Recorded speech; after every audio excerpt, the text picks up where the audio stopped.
Hi, hello. Subscribe lang kayo dito. Mag-iingat kayo. Lahat ng viewers ng Rochelle Anting vlog, please do subscribe and thank you for all your support. Toits, oh. Yeah, no. Ingat. Saan yung patandang babae kanina? Pati si Jay, yan ang print. Patay ka. Tawagin sila lagi. Sinawad pa lahat.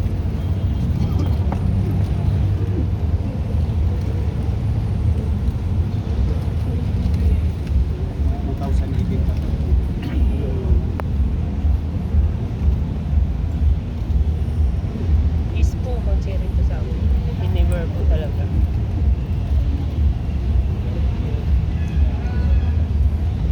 Hihingi po na to.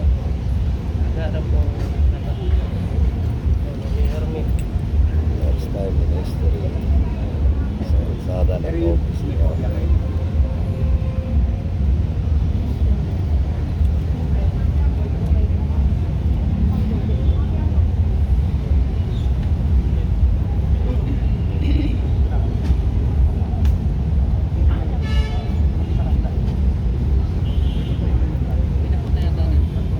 Pagpatay nyo na rito yung para ma-resolve pa na yung problema.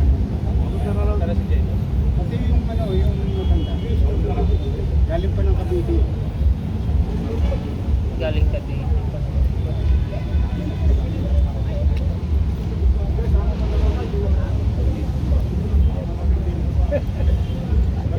Walis na yung matanda eh.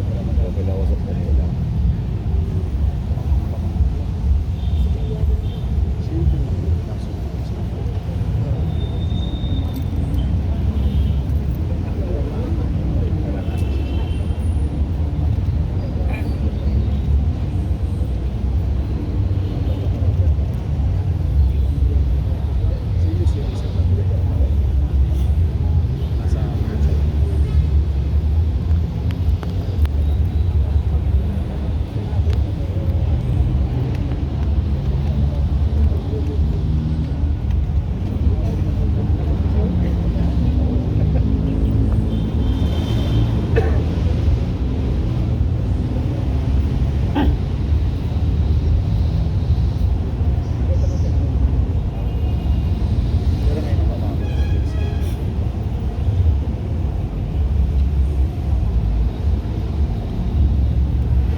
Nakapalo ka na ba dyan? Nakapalo ka. Papatayo na kayo. Napapalo. Hindi, magpapatayo kayo ng building. Hindi ko kailangan ng building na 10 story. Building. Mga 2 kayo. Meron kayong Ilan na yung palos mo? 300. parang ganyan.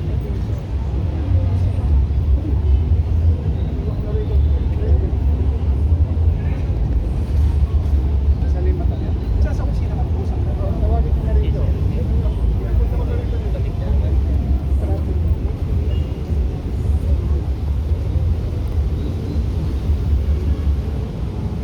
Ibang traffic.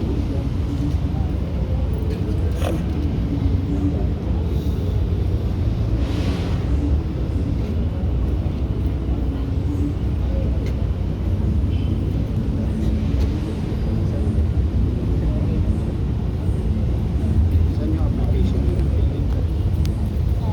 Application mismo sa city. Kasi may application form yun. May application form. Because you're claiming na may application form yun. May application kayo sa... Hindi kasi, hindi para maliwanag tayo lagi. Maraming misconception na ang barangay permit ay building permit. Hindi po. Barangay clearance, barangay certification, yun na kaya nilang ibigay. Hindi sila pwede magbigay ng building permit kahit saan lupalop sa buong Pilipinas. Sa buong Pilipinas, munisipyo, city, hindi sila nagbibigay. certify lang lang, residente ka ro, May digest, sinabi ako dyan. business, or isang medical assistance. Pero hindi sila nagbibigay ng permit. Never. Hindi wala yun sa kapangyarihan nila. Kaya napapasin mo yung ibang chairman, pagka alam nila yung batas, guguluhin ka ng guguluhin. Kahit ngayon na hindi naman niya sama. Kasi alam niya mahina ang nakatayo. Dahil wala ka na. Pwede rin tatayo mo doon ay pawid, tatayo mo doon ay one story o bungalow or taas, lagi insurance or LGU.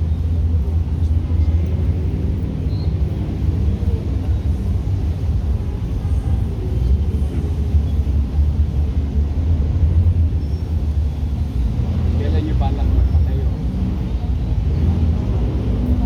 May plano na kayo? Saan? Nasaan yung plano? Yung, anong tawag yun ng Maliit lang.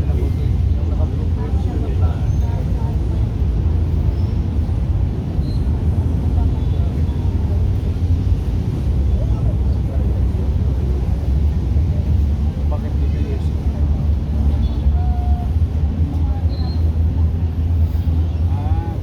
Ay, i-request nyo.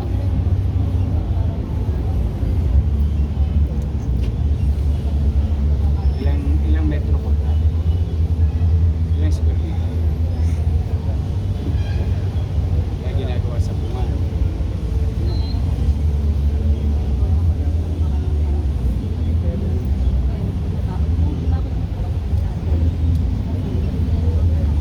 Para lang ma-protection yung property line.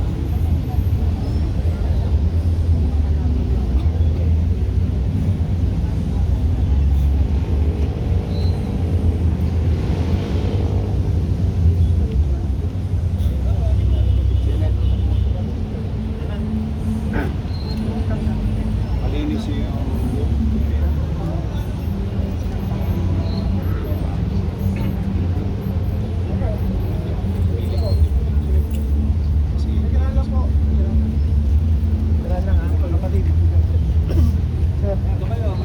Nayo po kayo.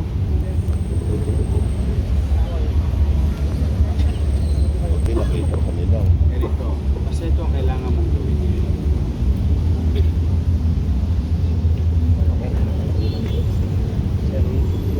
Mausap na ang direkto. Kasi mukhang wala ka pong plano. Para alam mo na next time gagawin. Una, ang tulong sa inyo sila.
wala makapangako sa iyo.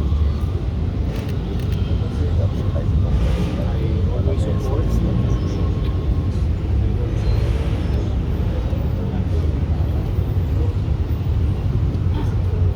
Ito ang direktor ng dito lahat guys. hindi maglilinis. Tapos kalawin na Yung mga ano yung nagkakamera, palit tayo. sana kasi baka mapoproblema ko may atas. Pag meron na siyang plano. Kasi without the plan, iba-iba.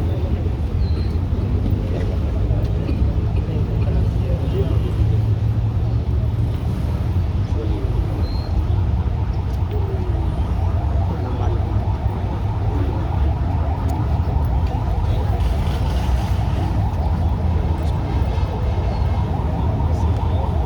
Saka panganakan ng gobyerno sa mo.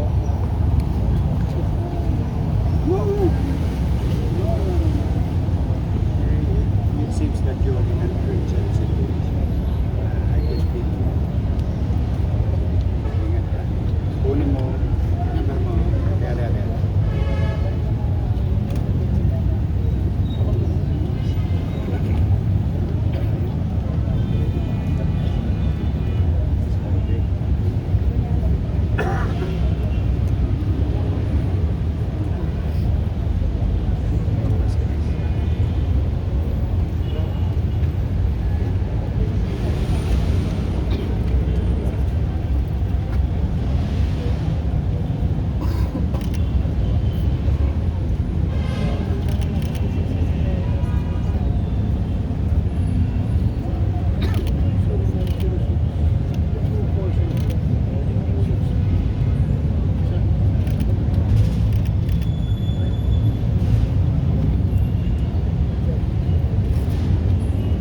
Pag hindi kinuha yung basura, sabihin yung basura rin siya.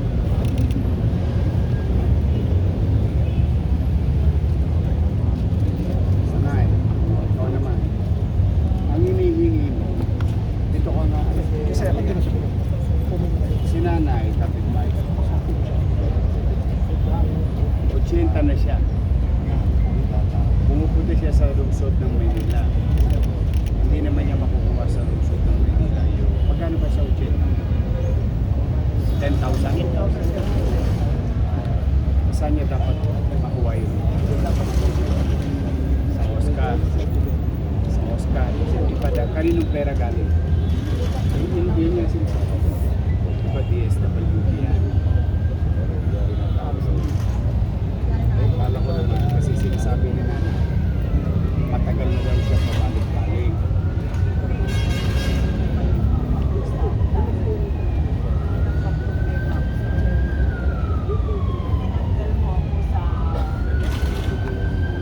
Pensyon.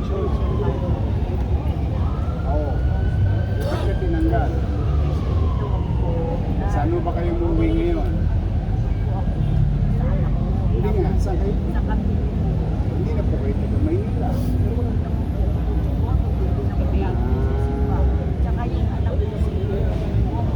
Bongbong.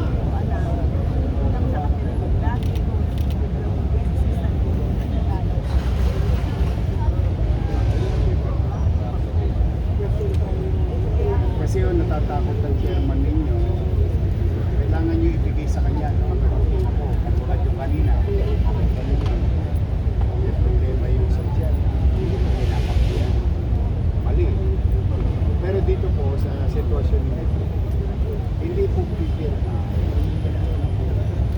yung chairman sa disbursement ng pera ng gobyerno kapag wala po yung beneficiary.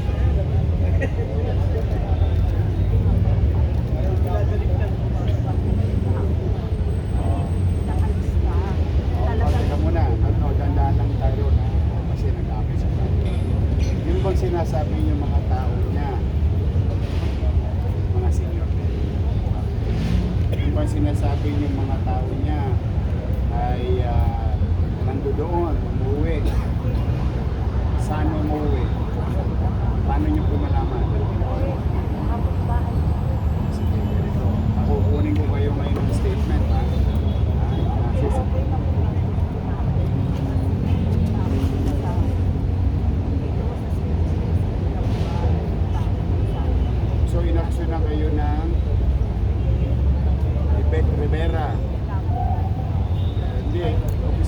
Elizabeth Rivera, senior citizen. Kung sino man siya, thank you. So ibig sabihin na actionan kayo ng gobyerno ng Maynila.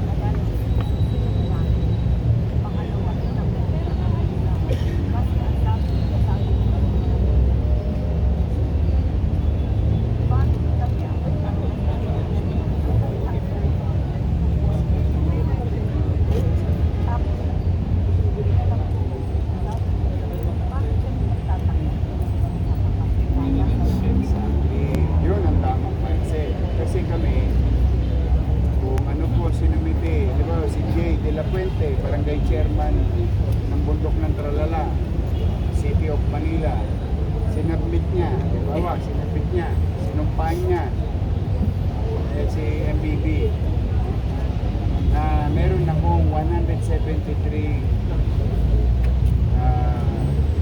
senior citizen. Sumpahan niya yun. Kami naman, kukunin namin. Pagkakuha namin, patatakbuhin namin yung payroll. Pinag-uusapan nun natin dito, hindi 173. Ang pinag-uusapan natin, 205,000 na pangalan. Hindi po, basta sample lang yung numero ko. Pero sigurado po ako 200,000 senior citizen na pangalan, na papel, na kailangan magkaroon ng sistema. Ano yung sistema? Ito, chairman, sumusumpa na ito ay buhay, nakatira sa iyong barangay. Ngayon, kung siya, limbawa, may tinitingnan, kung may tinititigan, pagdating sa December, mag-e-election ng barangay, tanggalin nyo. Hindi, ganun yung sistema.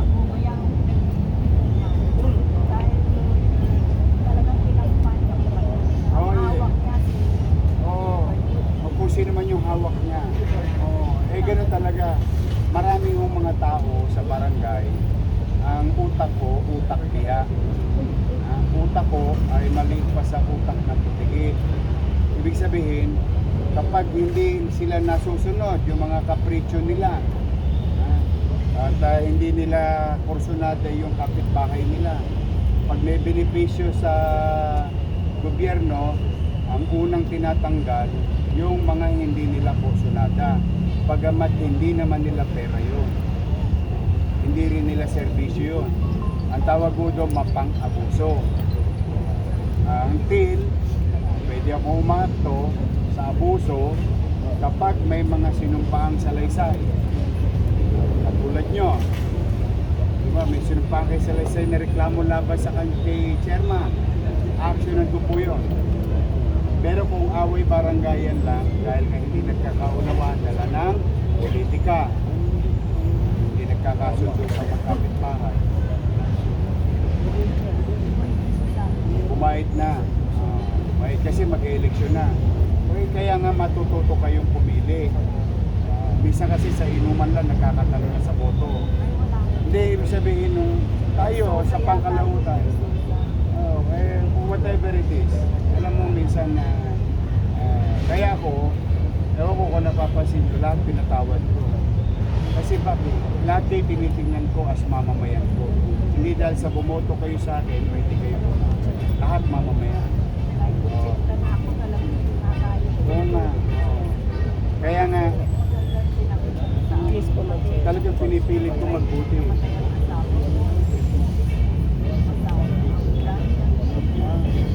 Talagang pinipilit ko magbuti.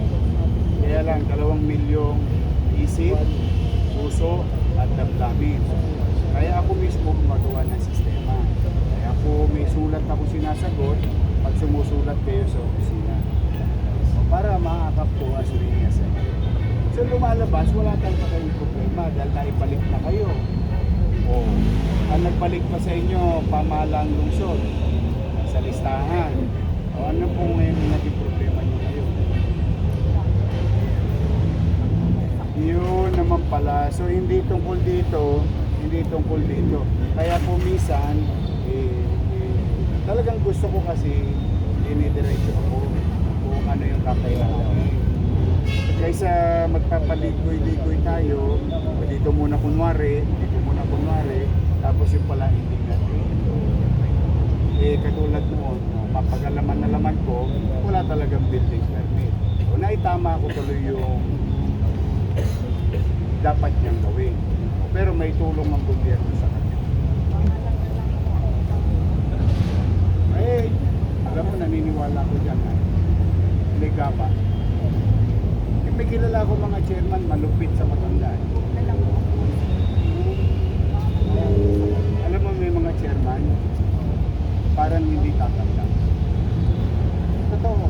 Yung kayo, kaya ako pag may talagang sinumpang tungkulin, ay sinumpang salaysay, pinanggigigilan ko talaga. Kaya lamang hindi ko pwedeng patulan ang lahat ng sabi-sabi lamang. Kasi kung lahat ng sabi-sabi lamang, may mga bagay na hindi ko sunod ang pagmumukha ni Jay. Dahil ang feeling niya mas gwapo si Edward. Sampulan po. Oo. May mga ganun talaga. May sampulan pa si Sir Jay. Pero ako kasi, sa lahat, mas maganda po may napangahawakan. Ayoko naman nung lumabas na abusado sa kapatid. Katulad ng kwento nyo kanina. Tingnan nyo, hindi ko pinagpasyahan yung chairman. Kasi chismis pa lang. Ang sabi, sinasakop yung kabilang barangay. Kaya pinadala ko mismo yung ahensya ng gobyerno para magsiyasa. Pag napatunayan naman, nananagot naman siya. So ngayon, ano talaga ang kailangan nyo? Yung tunay ninyong kailangan na ngayon naman siya. Ay, marami talagang pagsuko.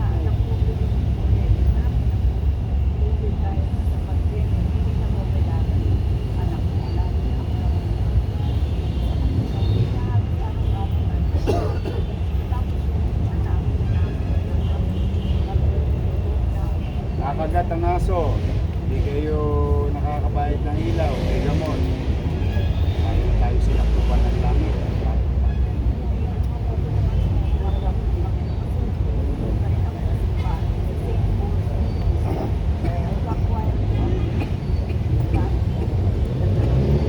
Kaya, ano talagang kailangan nyo sa dami noon? Alin po doon? Alin doon? Alin ang gusto niyong bigyan ng solusyon? Hindi po pwede bahala kasi solusyon yung ibibigay ko. Hindi ko mahulaan kung ano talaga yung ano po yun. Tubig o yung kuryente. Problema din, bayad na.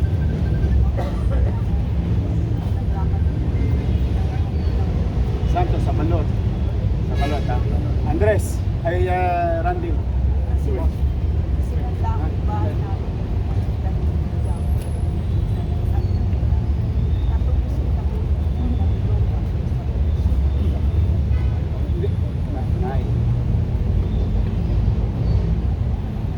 Yung kuryente niyo putol. Putol, like putol. Walang kuryente ngayon sa bahay. Teka lang oh. Putol. Sino nagputol? Ako. Kailan ako pinutol? Kano na katagal? 2019, 2020.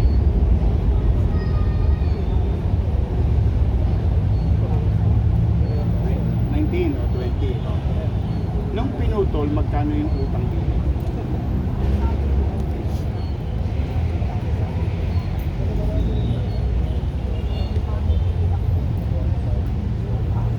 Ano yung binabaan?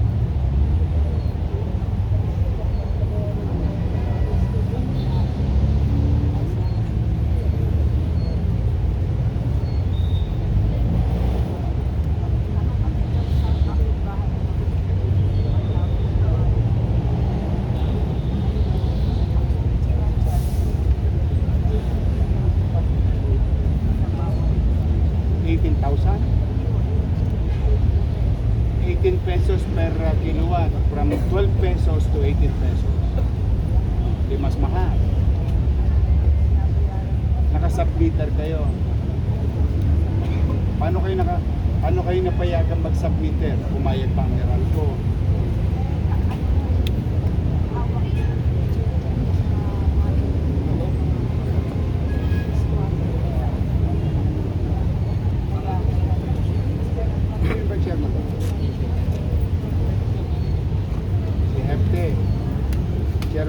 kasi sinasabi ninyo may mga illegal, meron kayong mother meter at dinidistribute yung kuryente at kumikita siya ng 6 pesos sa bawat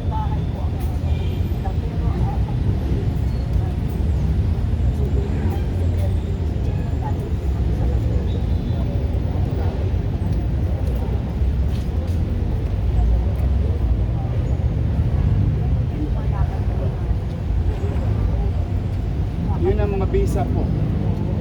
Ginawa ko yun sa Paseco. Mapuputulan ka lang ng kuryente kapag wala ng load yung account. Thank you sa inyo, pati sa mga viewers nyo and followers nyo. Oh, marami na kayong aabangan. Yes, excited Handa na na po ba kayo kami. mapuyat? Yes naman, your man.